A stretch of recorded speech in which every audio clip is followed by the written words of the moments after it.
पटना के मीठापुर स्थित मत्स्य विभाग विकास भवन में राष्ट्रीय मात्स्यिकी विकास बोर्ड हैदराबाद के क्षेत्रीय कार्यालय में उद्घाटन बिहार प्रदेश के मुख्यमंत्री सम्राट चौधरी, केंद्रीय मंत्री राजीव रंजन सिंह, ललन सिंह तथा सहकारिता मंत्री रामकृपाल यादव एवं पटना साहिब के विधायक रत्नेश कुशवाहा द्वारा किया गया।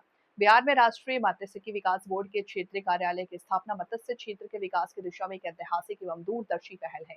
ये कार्यालय बिहार सहित पूर्वी भारत के मत्स्य पालकों को आधुनिक तकनीकी प्रशिक्षण, वित्तीय सहायता एवं विभिन्न सुविधाओं से जोड़ने का कार्य करेगा, जिससे मत्स्य उत्पादन को बढ़ावा मिलने के साथ साथ लाखों लोगों के लिए रोजगार एवं स्वरोजगार के नए अवसर सृजित होंगे। उपस्थित भारत सरकार के माननीय मंत्री, हम लोगों के बड़े भाई आदरणीय ललन सिंह जी, बिहार सरकार के लोकप्रिय मंत्री आदरणीय रामकृपाल यादव जी, माननीय विधायक रत्नेश कुशवाहा जी, भारत सरकार के माननीय सचिव डॉक्टर लिखी जी, हमारे सचिव लोकेश कुमार सिंह जी, विजय कुमार बेहरा जी,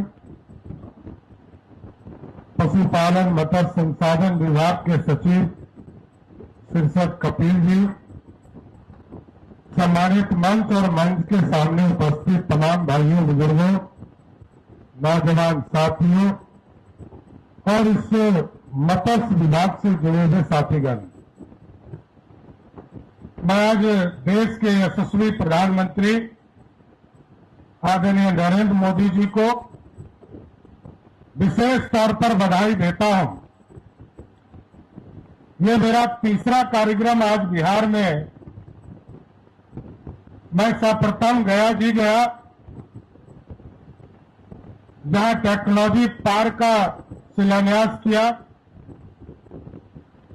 दूसरा भोजपुर गया आदरणीय ललन जी के साथ इंटीग्रेटेड एक्वा पार्क का शिलान्यास किया, और आज हमें खुशी है कि तीसरा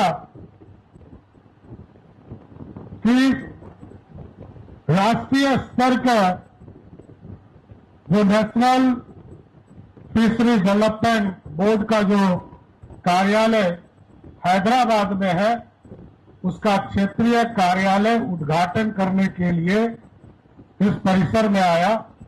आदरणीय प्रधानमंत्री नरेंद्र मोदी जी को मैं विशेष तौर पर बधाई और धन्यवाद देता हूं बिहार की जनता की ओर से।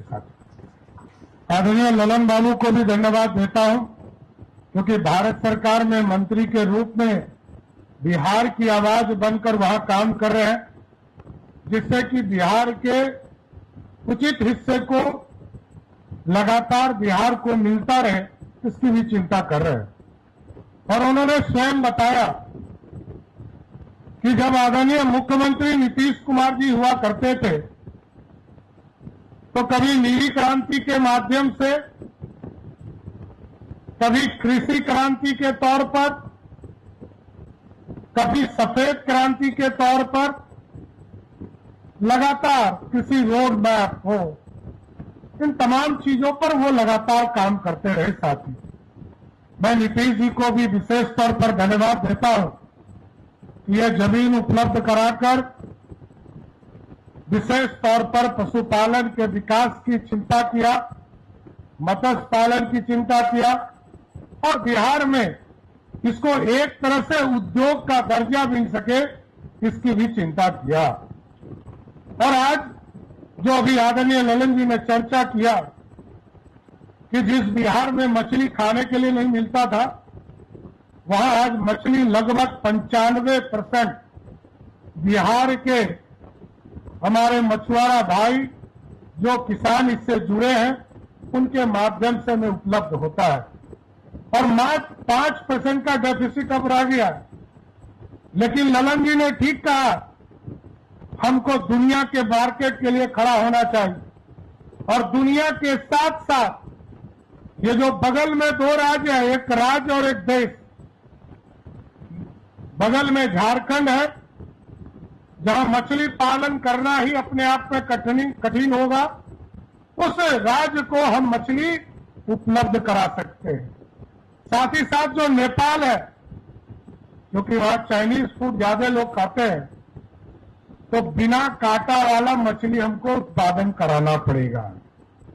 और दुनिया के भी मार्केट में बिना कांटा का कोई मछली मिल जाए तो दुनिया के लोग उसको ग्रहण करने का काम करते हैं।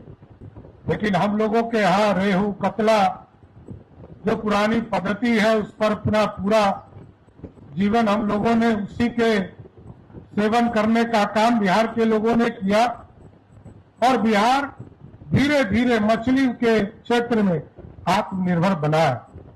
अभी ठीक कहा आदरणीय मंत्री जी ने कि हम लोगों ने तय किया है कि बिहार के प्रत्येक पंचायत में, प्रत्येक ब्लॉक में ऐसी एक व्यवस्था खड़ा करना है जहां दूध भी मिले, सब्जी भी मिले और मछली भी मिले, जिससे कि ग्रामीण इलाके में जो हाट का कंसेप्ट है उसको हम सीधे उद्योग के तौर पर खड़ा कर पाए। राज्य सरकार इसके लिए जो अभी भारत सरकार की व्यवस्था है उसमें लोन भी लेंगे हम, और अलग से भी लोन लेने की जरूरत पड़े तो इसको हम करें, क्योंकि आम लोगों को इससे जोड़ना है। हमारे जो गरीब किसान है मछली पालन के क्षेत्र में, उसको इससे जोड़ने की जरूरत है। और कोऑपरेटिव डिपार्टमेंट के माननीय मंत्री यहां बैठे हैं, इनकी भी चिंता रहती है कि कैसे फिशरी के क्षेत्र में ग्रामीण इलाके में लोग इससे इंपावर्ड हो। तो मैंने कहा है कि एक टारगेट फिक्स कीजिए। ये जो गांव में, जो प्रखंड में सोसाइटी है, इसको प्रत्येक तालाब में टारगेट दीजिए कि आज यदि इसने 2 मैट्रिक टन मछली उत्पादन किया तो उसमें 10% वैल्यू ऐड कीजिए, 10% अधिक मछली उत्पादन करना होगा।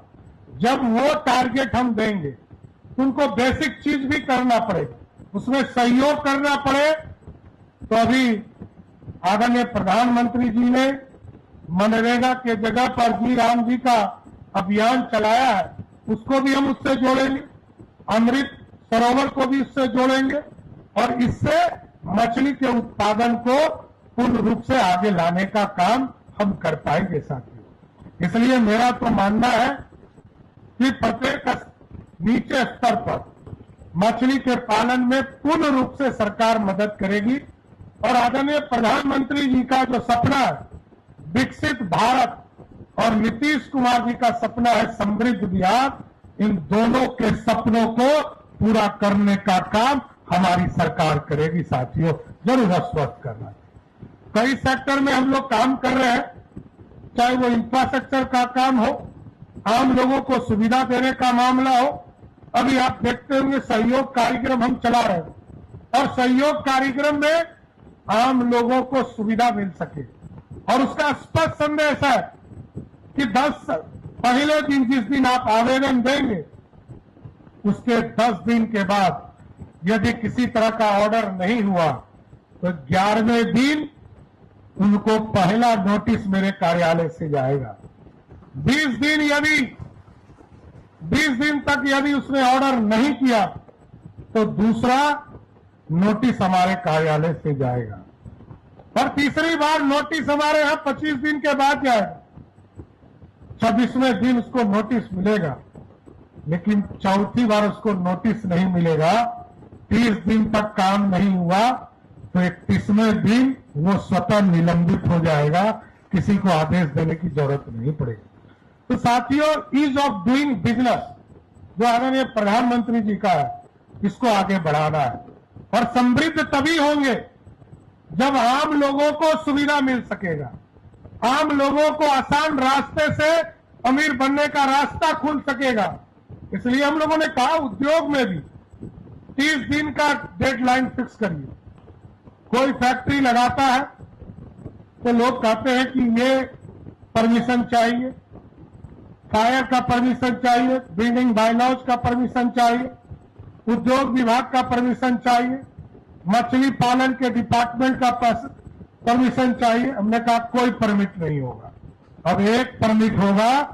जिस दिन आवेदन देंगे आप जिसको जिसको नोटिस करना है करो, 31वां दिन आवेदक को सीधा लाइसेंस देने का काम हमारी सरकार करेगा साथियों। यह रास्ता खोलना है।